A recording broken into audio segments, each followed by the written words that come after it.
to cloud. All right, so we're live.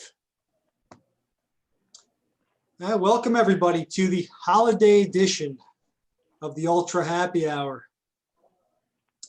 Straight from the New Jersey and Florida and Colorado. For anybody who's not familiar with Ultra, we are the Urban Low Altitude Transport Association, a nonprofit that we formed, Ron and I formed back in January of this year to advocate for the UAM industry and also to do some policy work on top of that. We have some fantastic advisors on our board to help us out with the policy. We've got a couple of sponsors, which is how we pay the bills around here finally, which is, it's great. We've got, I'd like to thank Leach Strategic Partners, which is Ron Leach's business since he retired from the state police. Way to go, Ron. Thank you. We've got Low Altitude Operational Solutions, which is a consulting firm that works on infrastructure and UAM projects around the New York area. And we have a new sponsor this week, which is Hilo Holdings Incorporated. They manage and operate the Kearney Heliport, which is located just outside of New York City.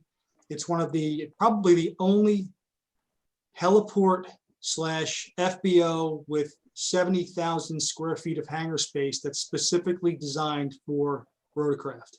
And it's well located for the New York area. So we thank them for their sponsorship. All three are leadership sponsors, which is our top level sponsorship. A couple of housekeeping items here. We are going to be taking questions on the Zoom application. You'll see on the bottom of your screen, there's a Q&A function. You can submit your questions through there. And we will look through the questions, we'll choose some questions, and we will promote you to a panelist so you can actually interact with us live. So be prepared to, bring your drink and explain what you're drinking with us, and we'll talk about whatever your question is. If there's any questions left over at the end of the hour, or hopefully, not too much more than an hour, we will try to answer those questions somehow, some way on our website or other ways to do that. We will be posting our recordings on both our website, which is it's urbanlowaltitudetransport.org, and also on YouTube on our YouTube channel. So let's kick this off with a couple of introductions. I'd like to introduce, or I'll let Josh Olds introduce himself very quickly. Go for it, Josh. All right, Josh Olds, President, co-founder, Unmanned Safety Institute. I think this is where I'm introducing the drink as well, right? Go for it, man. So apple cider, London dry gin mix. It's a punch. So I think the official title is apple cider gin punch. Cheers. And I think we need a better title for that, but it needs a better name. I know. Well, yeah, it tastes great. And less filling. What's that? And less filling, right? It tastes great, less filling. Yeah, that's right. That's right. President, Unmanned Safety Institute. Unmanned Safety Institute's a safety company, education, training, safety support solutions for aviation entities deploying unmanned technology. All right, fantastic. Thank you for being here, Josh. We really appreciate you showing up all the way from Florida. Next up, Dawn Zoldi in the Santa hat with the tiara. Princess Dawn Zoldi. You told me this was the holiday edition, and I'm here for the party.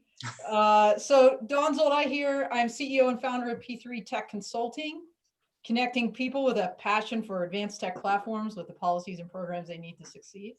My drink this evening is the old fashioned, because I'm an old fashioned kind of gal, and the making it with some Maker's Mark there because frankly it matches my hat.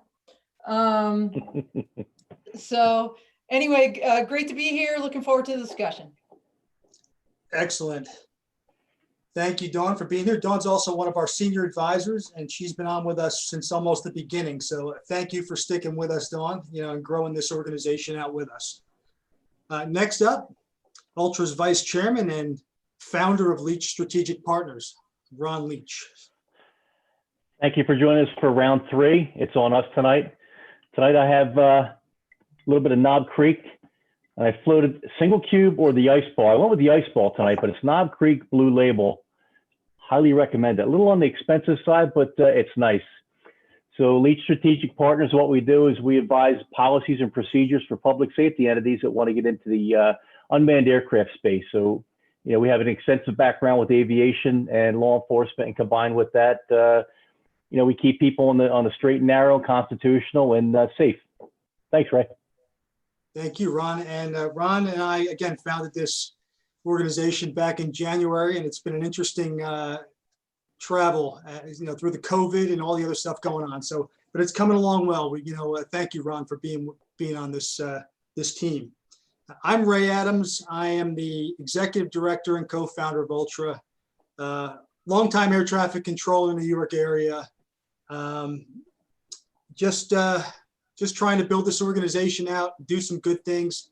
Like Ron said, let's make UAS usage safe. Let's promote it. Let's get the industry, get the community on board, and expand safely and efficiently expand the industry. Because at Ultra, we like to say, we take the ground up view, operational view of all these emerging technologies.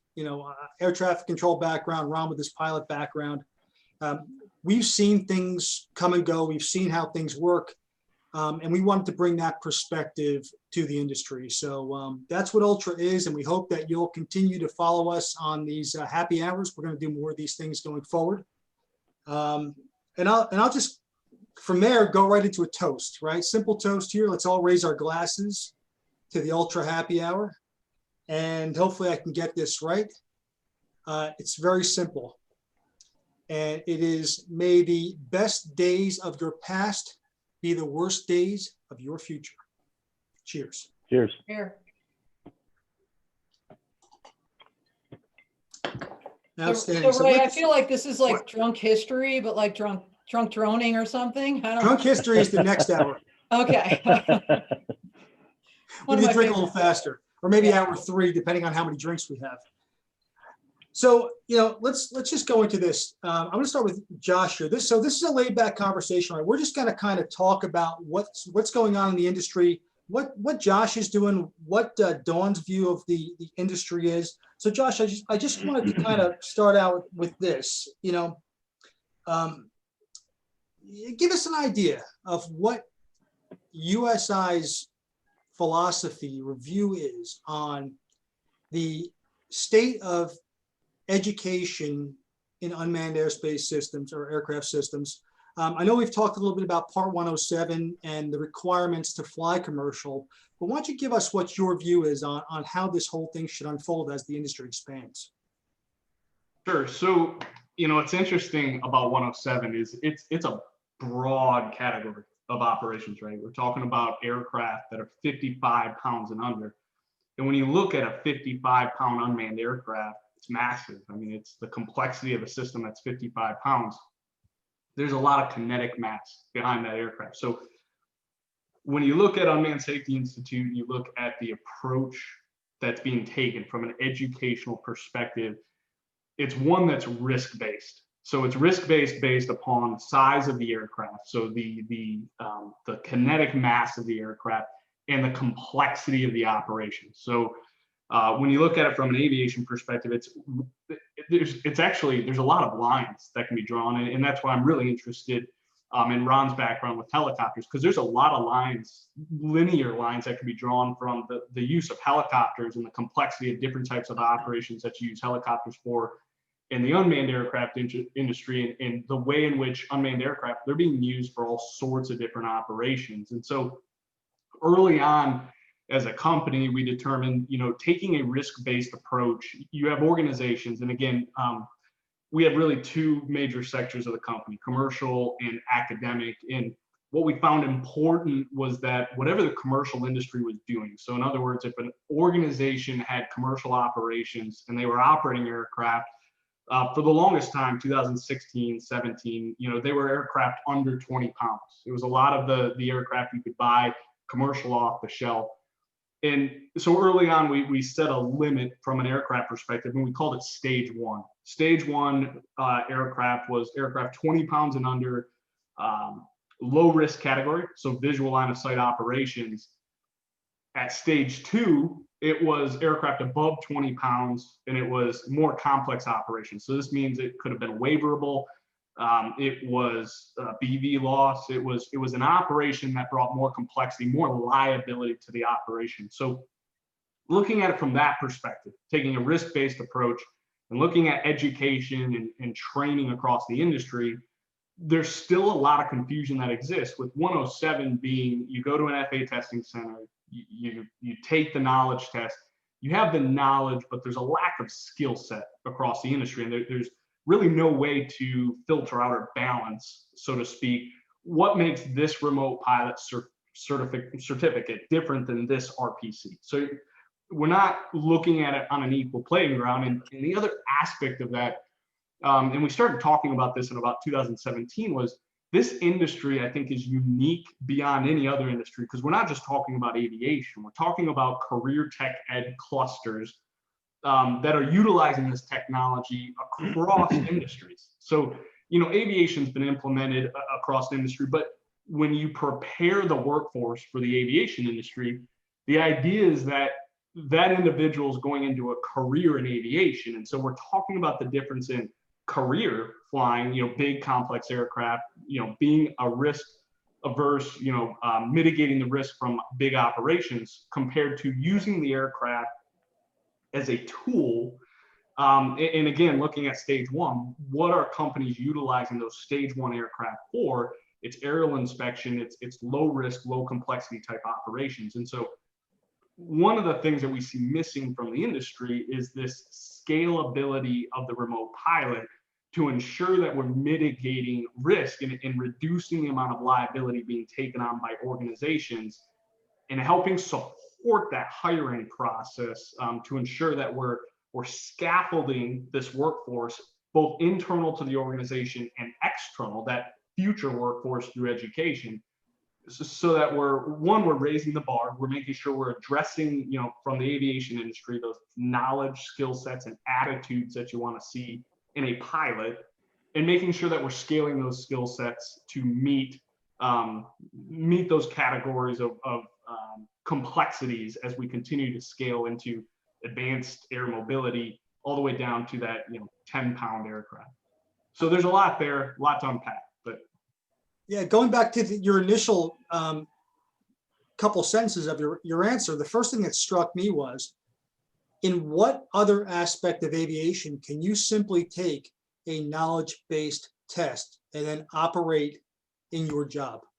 I don't think you can do that in any aspect of aviation except for commercial drone operations, right? And I was an air traffic controller. I had to learn all the stuff that goes along with the airport and the airspace and everything else. But now on top of that, I had to go do a on-the-job training with somebody plugged in behind me and actually demonstrate my skill, right? And I'm sure with pilots, you have to do the same thing. You've got to do your ground school, and then you do all your academics, and you have to get up and fly.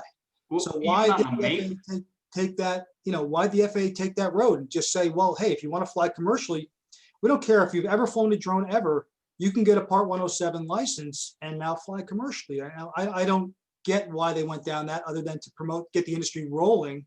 Sounds like you guys have the right idea.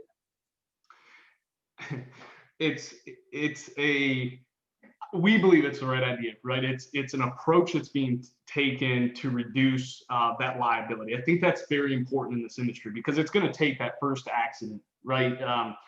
And it's really going to stifle. It's going to bring the progression that we're seeing in the industry to a halt. And so it's doing the right things for the right reasons, and raising the bar so that the industry can scale. So that when we place people into roles within the industry, we're not just talking about aviation principles anymore. We're not just talking about airspace, and we're not just talking about things that a pilot understands. We're talking about the technology pieces. We're talking about the electromagnetic spectrum, how we're communicating with that aircraft. We're talking about power output on different types of antennas and the hazards that exist related to simply the operation of these aircraft as we continue to scale. And as we go beyond visual line of sight, the number of technological and human factors and crew resource complexities scale along with it. And so there isn't, to your point earlier, there isn't even when you look at it from a maintenance perspective, there's always a demonstration of the skill set. It's a demonstration that says, I don't just know the knowledge. I'm not just passing a test, but I've been taught and can perform and demonstrated my ability to proficiently operate this technology, whether it's psychomotor skills on a controller or it's managing the automation through waypoint control. There is a skill set there that's very different than even the piloting world of aircraft, from a manned aviation perspective. So I think a lot of stackable complexities there. Ron, I think, you go through a lot of that with modern aircraft, even in the helicopters, right? You've got not only the actual pilotage skills that you're, hands-on flying, but you've got maybe a navigation computer or a flight management system or something like that that goes along with it that has to be taught also. It's not just, you don't just get the opportunity to learn about, how these things work. You've got to actually go do it. You've got to make the entries in the computer. You've got to enter a flight plan. You've got to, all the things you have to do, you've got to demonstrate. So I really think that personally, what Josh is saying is that his company's approach is actually going to take small UAS or larger UAS and evolve it into a true aviation type of operation. Right now, it seems to me that it's not. It's like they almost treat it like a toy that's being used for commercial use. And I really applaud what you're doing there, Josh, trying to standardize education in the industry and bring, again, a risk-based approach to operating these things, especially as we scale. No, I appreciate that. There's balancing a lot of cultures in this space. I mean, we're bringing in aviators, we're bringing in DoD contractors, we're bringing in hobbyist recreationalists, and we're bringing in technologists, innovators. And it's really that happy marriage between aviation and innovation that's just incredibly important to the growth of the industry. Yep, it's important to understand. So when going through initial pilot training, you leave the computers and all the complexities out of it. But with unmanned aircraft systems, you're getting a lot of information thrown at you at once. And it is the only pilot rating, that you don't have to do a flight check for. So coming up through the ranks, you'll do your private pilot, and there's benchmarks that you prove to the FAA you're a competent, safe pilot.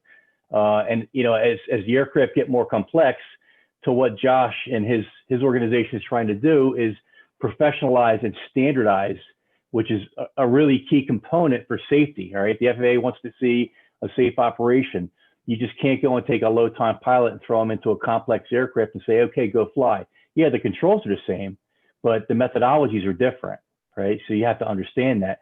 And I think that kind of ties in with the educational and then also the legal components with it as well. So, you throw a new pilot into an aircraft that doesn't have the proper procedures and training, you expose yourself from a legal point of view. And unfortunately, there's very little consistency in this UAS space right now.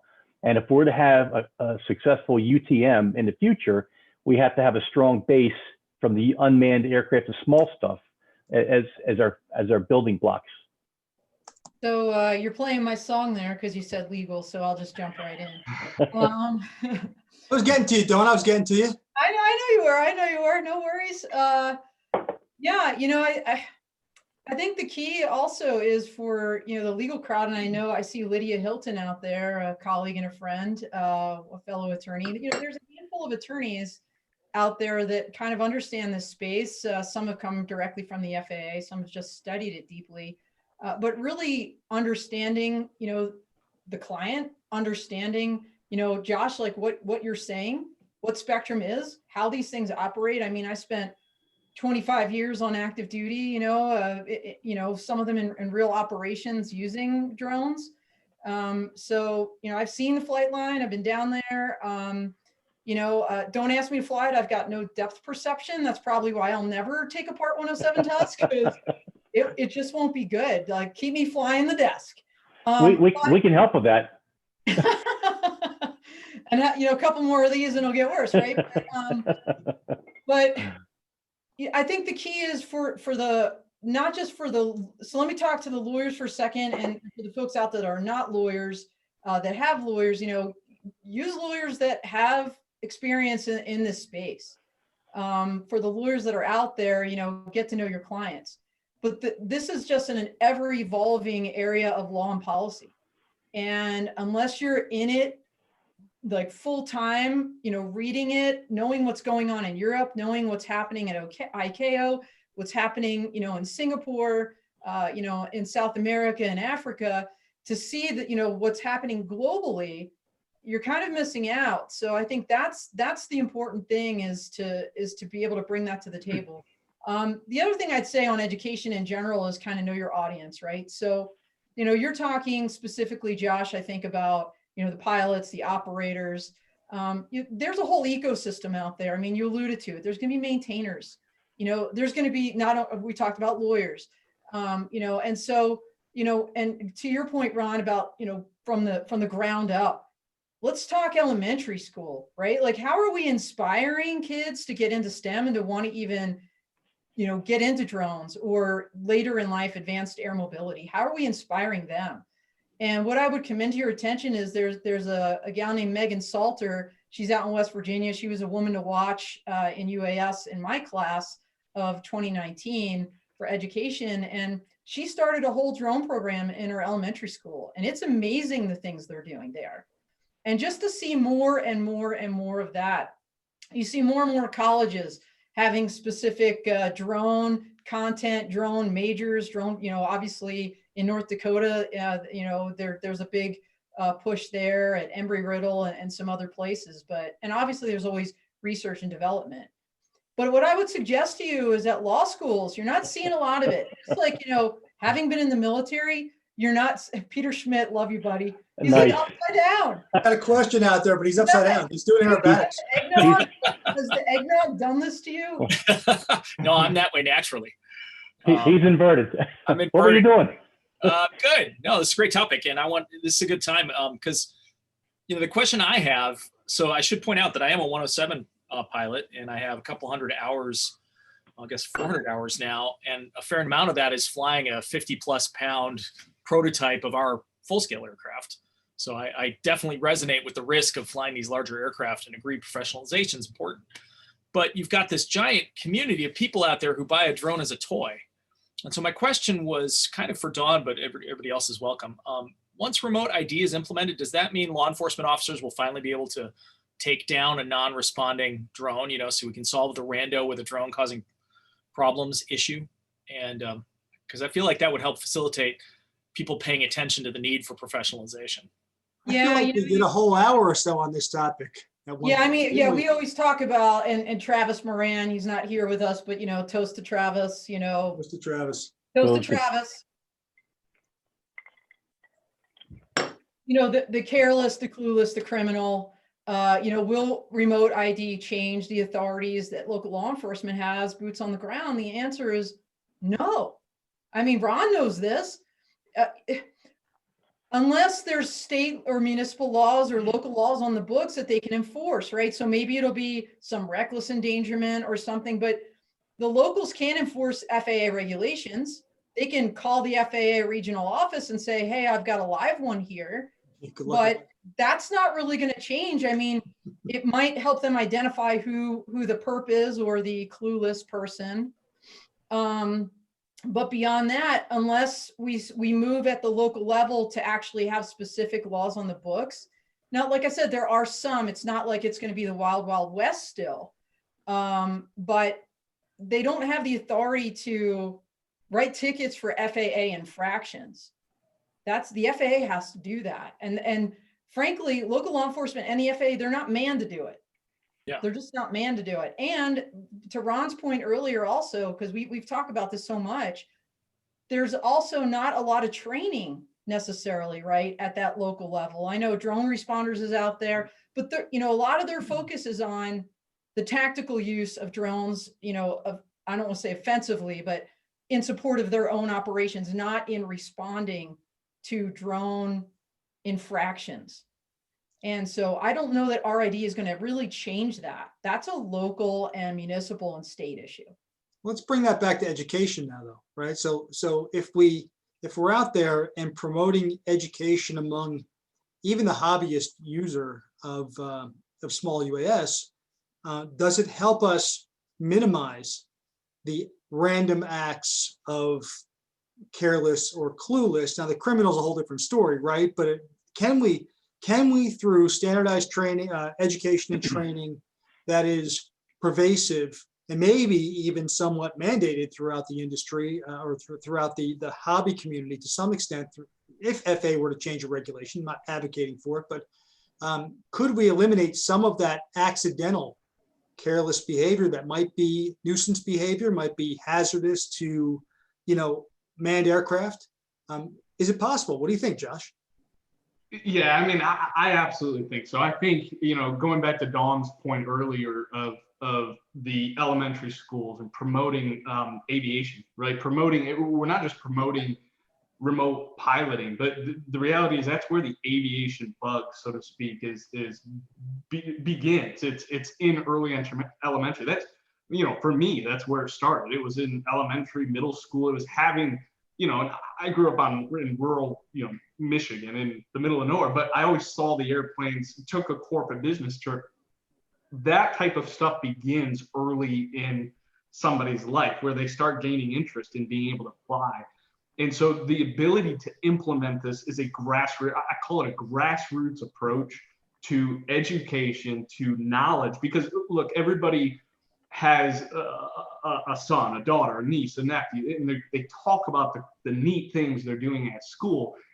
Drone technology right now happens to be that flashy, shiny object inside of education. And so the fact is, when USI started, we were in one state, and fast forward to today, we're in just over 35 states, expecting to be in all 50 states with educational programs next year. The goal of that is a grassroots approach to standardizing and educating, a grassroots approach to industry clusters that would have before never had any view of aviation, and it's introducing drone technology into those classrooms and teaching them about airspace and teaching them about regulations.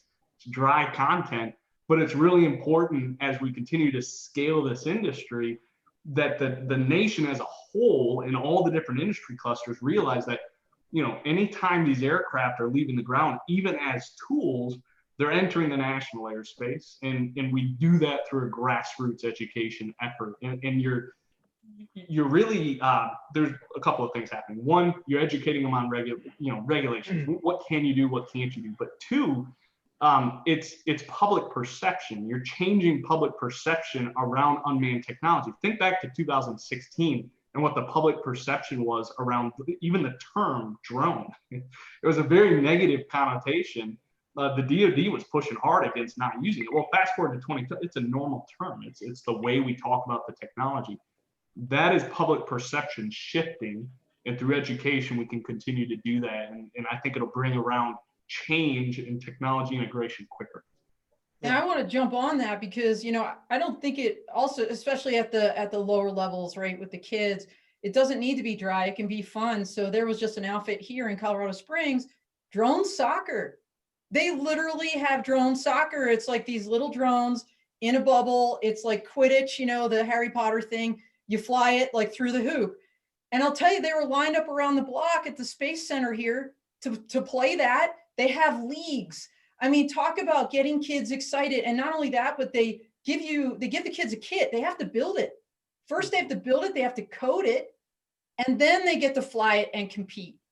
And so just think about the possibilities and the innovation and the fun that can create and the buzz with the younger kids.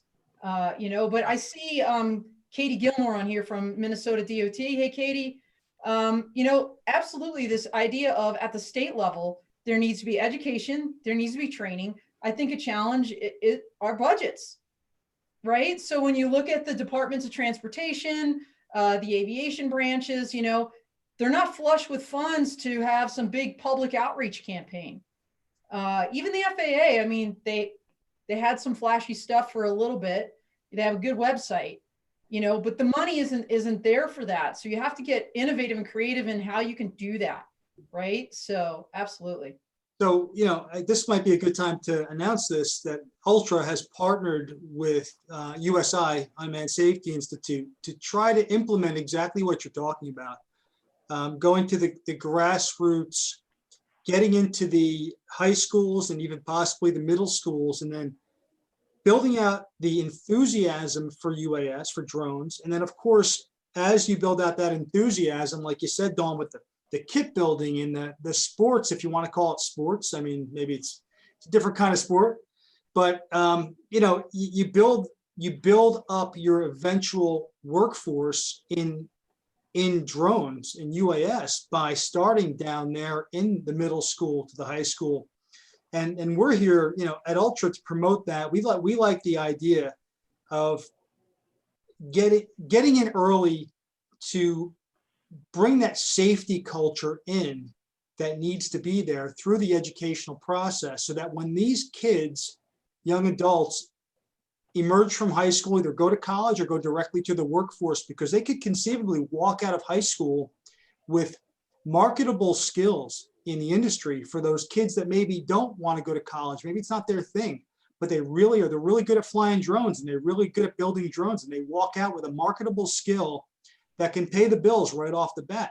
That's a huge thing. And we're here to promote that in New Jersey. We really want to, we're going to do our best to push any way we can to get those in the hands of that education, into the hands of students. So, you know, Dawn, you're spot on. And I really like that idea. I would love to bring that to New Jersey in some way, shape or form. I don't know how we do that, but. Yo, let's talk, okay? So Yes, man. with what Josh was talking about, and Dawn, and standardization throughout the industry, it starts at the bottom. And that, I think it even extends to policy making and decision making and laws and things like that are on the books. What we see here in New Jersey are lawmakers trying to make legislation that try to address issues that are already addressed. So, okay, so we want to try to bring to the table some answers. Before you start implementing new laws, let's look at what's on the books now. How do we stop the non-compliant behavior? So what comes to mind is this week I saw Texas, they have an issue down there where journalists were prohibited from using drones because it was perceived as a surveillance issue. Now the other 49 states may not have that perception, but here's something that happens in Texas could potentially, you know, affect us in Florida, Colorado, New Jersey, Massachusetts. How do you see providing some guidance along those lines, Dawn? You know, not reinventing the wheel, not creating new laws. How do you see the educational component as it integrates to what we're trying to accomplish and the message we want to give to the lawmakers and policymakers?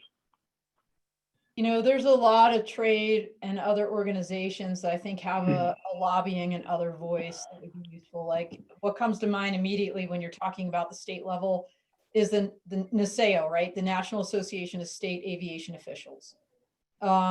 So they should be speaking out on this. You know, I get their newsletter. You know, we're talking about the First Amendment here. If it's media flying a drone.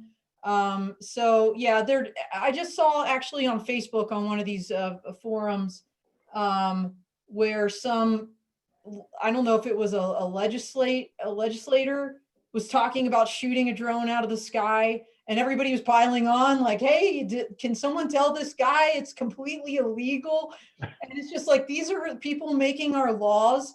So absolutely, I think, you know, not only, you know, the public needs to be educated, the kids, the students, the pilots, but also the lawmakers, they need to be educated. And, you know, we need to do that in a very deliberate manner, especially in areas where laws are not yet made. I mean, when you think about advanced air mobility and you think about vertiports and infrastructure and all the things, a lot of that's at the municipal level.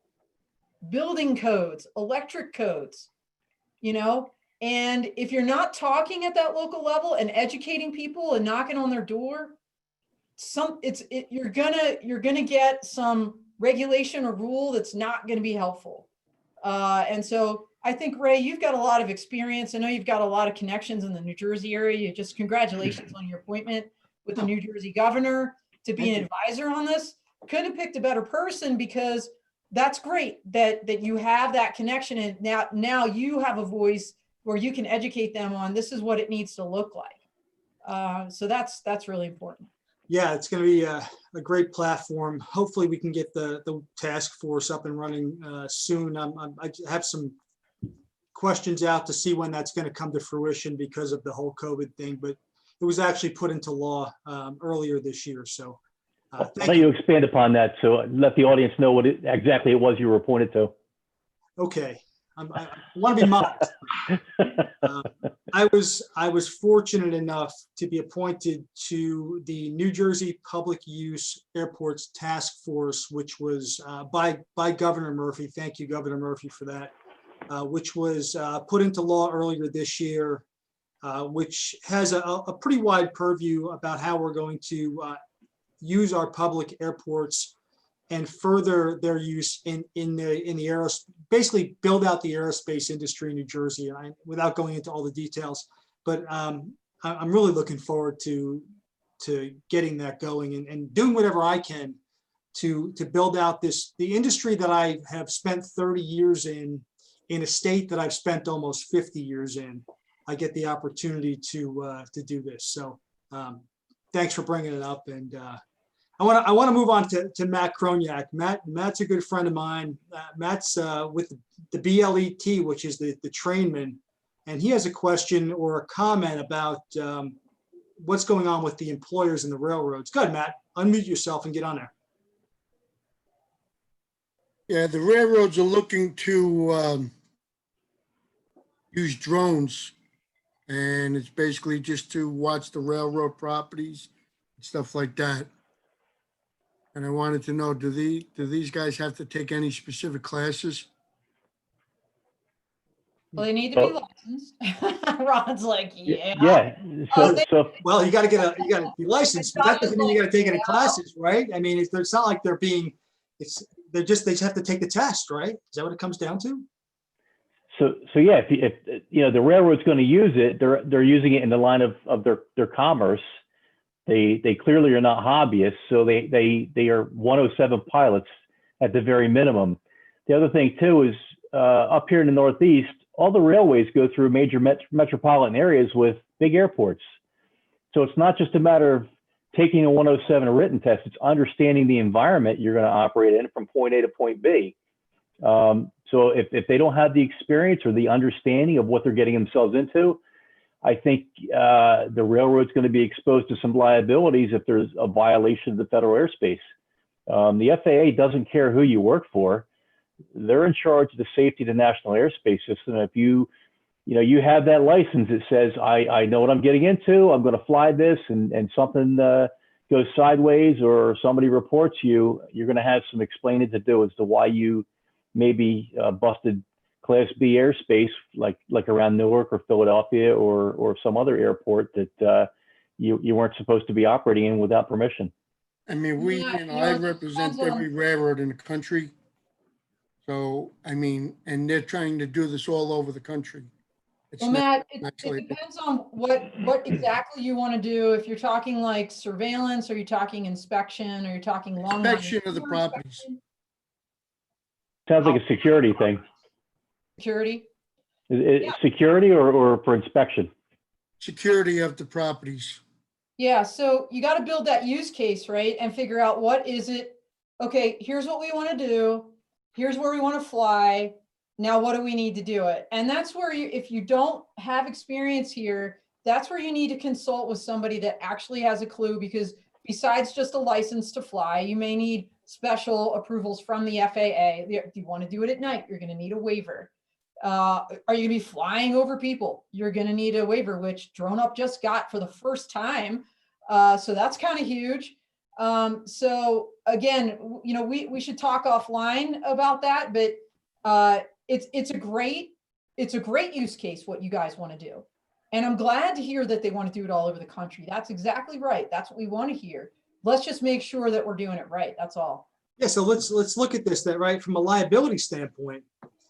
Wouldn't it be better to be able to show your insurance company or your attorneys that your pilots not only have a 107 license, which is the absolute minimum requirement to fly commercially, but have had training in risk assessment, and all the pieces that go, inspection of the drone, flight checking, and all the things that go on prior to the operation, right? So, all these things have, I guess, Ron, you can talk more about this than I can about going into your SOP, right? Isn't there an SOP you should have as a company? Yeah, absolutely. SOPs, and I think it gets, what Josh and his organization, what's really appealing about them is they take all this into consideration. So you have a pilot self-assessment before you begin your flight. You have a standard operating procedure. You have emergency procedures established. Lost link, okay? So, you can't communicate with your aircraft. What are you going to do? All these things need to be factored in before you take that first flight, especially on a professional level. The perception, unfortunately, with some bosses is that, when frontline people introduce new technology, they see it as a novelty, and it's not really the case. That novelty will cause you a lot of headaches if you're not using it properly. And Josh can probably, expand upon some of the building blocks that USI does and bringing the professionalism, the credentialing, if you will, for drone pilots to the that's the word right there. right. That's the buzzword. And that, you see that when you look at the USI process. Again, we've looked at it carefully because we've partnered up with them on this. Josh, if you can, talk a little bit about, I know you can, talk about how professionalism is built into your model. Yeah.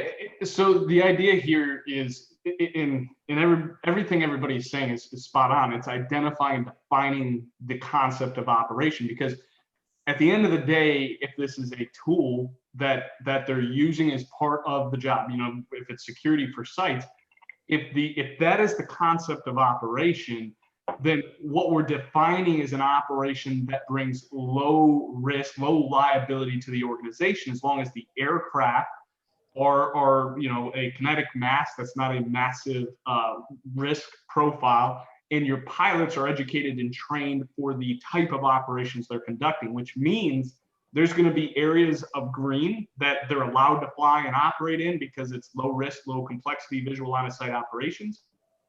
And there's going to be areas of complex operations, which is where you either will say, okay, here's a stage 2 operation. We're going to use bigger aircraft or the same aircraft for a more complex operation.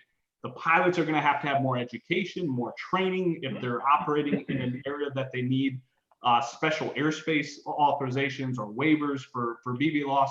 All of this stuff plays into the educational profile that's required and necessary to make sure that they're prepared, or for the organization to make a decision that, we're going to have a service provider come in and perform in these particular areas because it's outside of the scope from a liability that we're willing to take on. And so and that's the whole point of the risk-based certification structure, is it's the knowledge and the skill sets you need to perform operations within subsets of risk categories. You just hit on something. I'm sorry. You just hit on something there. Service provider. Do you understand what that service provider is going to be giving to you and your exposure by bringing these people in? I think it's important to have an understanding.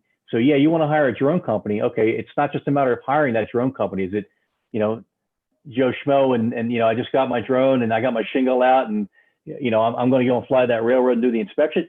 What is it you're getting yourself into? So, you need to exercise some due diligence along those lines as well, and have a real understanding of what it is you're getting yourself into. And I want to add to that because, besides all the operational concerns you're talking about, right, there's also compliance concerns like privacy. What are you filming? What's your privacy policy? Where's that data going? Where are you storing it? How are you retaining it? So the 2018 FAA Reauthorization Act requires, that folks have a privacy policy, and that if you violate it, it's a violation of the FCC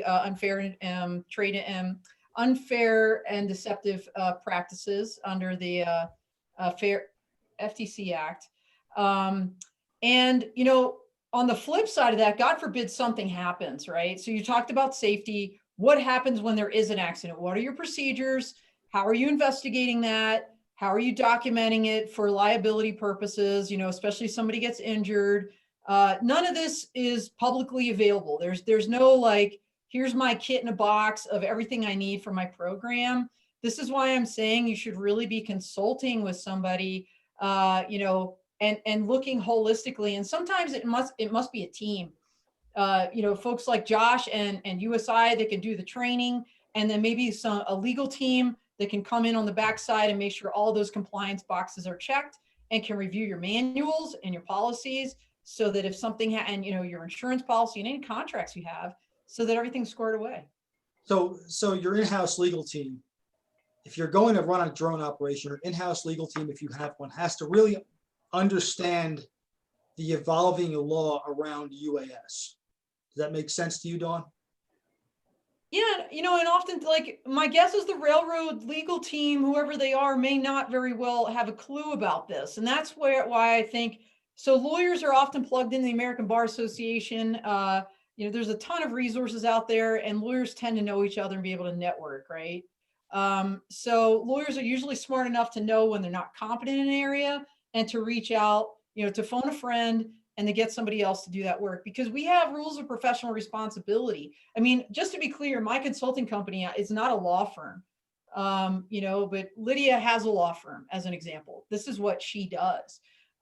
So there are lawyers out there and firms that have an aviation practice that focuses on drones, among other things. But sometimes there's issues you didn't even think about. What about some weird real estate issue, right? And so some of the bigger firms have, different parts of their practice that can come to bear on your issue and think of things you didn't even think about. As I'm saying this, it reminds me that Interdrone is next week. So I'm going to put the shameless plug in because I helped them create some content, including a fireside chat between the American Bar Association president, Patricia Rifo, and Jonathan Ruprecht. If you guys don't know about Jonathan, he's a drone pilot and a lawyer out of Florida. He's a legend.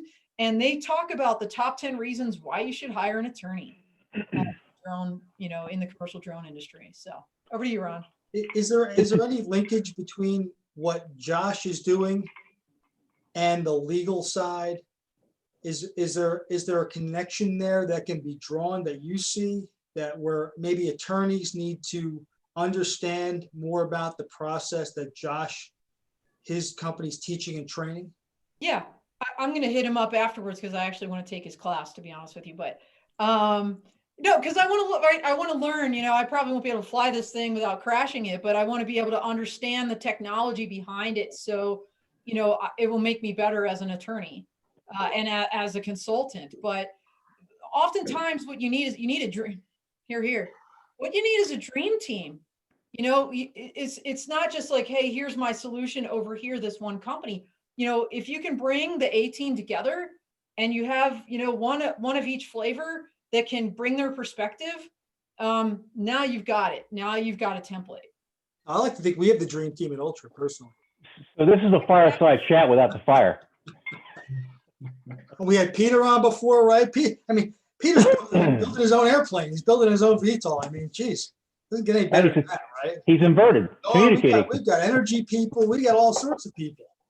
We got Ron. I mean, can't be a dream team without Ron. Hey, can I say something? I know we're getting maybe short on time. Yeah, we're getting close. Because we wanted to talk about workforce development a little bit. And, as I'm looking at our participants here, we've got 1, 2, 3 women out there. And what I would suggest to you is that is kind of standard, right? I'm the one woman on this panel, and oftentimes there are no women on a panel. Have you ever seen an all woman panel? Probably not. And so what I would also suggest to you is, as you're thinking through your business model, think about DEI, diversity, equality, and inclusion. And why I'm saying that is because there's research on this that women-led co-ed teams actually have a return on investment of an average of 35% higher than similar teams led by men. Women-led startups create 78 cents more revenue per funded dollar versus men-led startups, which create an average of 31 cents more revenue per funded dollar. So there's a business reason to have women at the table. And one final shameless plug there. Women in drones. Okay, so if you're not a member, you can be a guy and join. That would be great, actually. That's legal? What's that? It's legal? We It's can do that. absolutely legal. It's highly Sign encouraged. me up. They even have corporate memberships.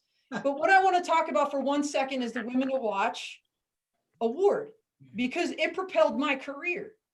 When I received that in 2019, it was a game changer for me. And we just had a whole class of women receive these awards. They're going to be, there's going to be interviews with them at Interdrone.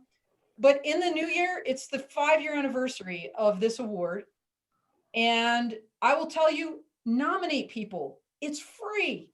So you are going to see me very visibly in the new year talking about this, because inspiring little girls to want to fly, right? They're the next generation. They're our future. Why would we exclude 50% of our population, right? So when you think about the future of the workforce, when you think about education, let's just not assume it's little boys or the guys that are the pilots. There's a lot of women out there doing great things. And so I'll get off my soapbox and I'll have another drink and I'll shut up. Well, don't shut up. I mean, we definitely need your voice. We look at it, what we're looking to promote here at Ultra is across the board, both equality from a gender perspective, a racial perspective, an economic perspective. In New Jersey, we have a wide diversity of all of those. And, honestly, Ron and I were discussing some of these things the other day. We look at this as an opportunity for everybody, for anybody and everybody who has an interest in aviation, who maybe doesn't have the money to go get flight training in an actual aircraft, maybe because it's expensive. It's expensive to go to Caldwell Airport and get flight training, get hours, right?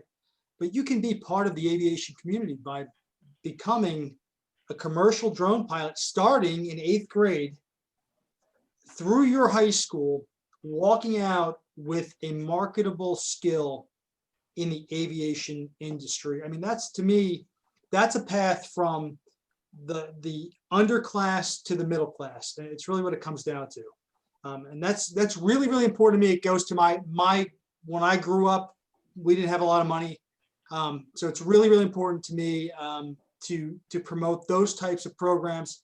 USI offers those opportunities, which is, again, why Ron and I have, we made a decision to partner with them on some of these issues. And we're going to be trying to move this in the schools in New Jersey. We're going to try in the community colleges, and we're going to try to get partner programs with some of the state universities out there. We've got Rutgers, we've got Stockton, we've got Ramapo, a number of state universities, public funding. We're going to look at all different opportunities via grants, things that make it cost effective, not only for the student, it should be free to the student as much as possible, but cost effective to the districts through federal grant money or state grant money, any way we can find it. So, and I know Josh will help us out with that.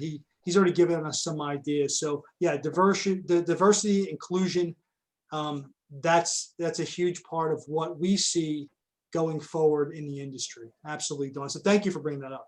Speaking of inclusion, we have one participant that says he would like to see all the participants and cannot see the list right now. I don't know how that works. I'm not like the master of Zoom, unfortunately. Okay, all right. So sorry. We have 18,000 attendees. We have 18 attendees.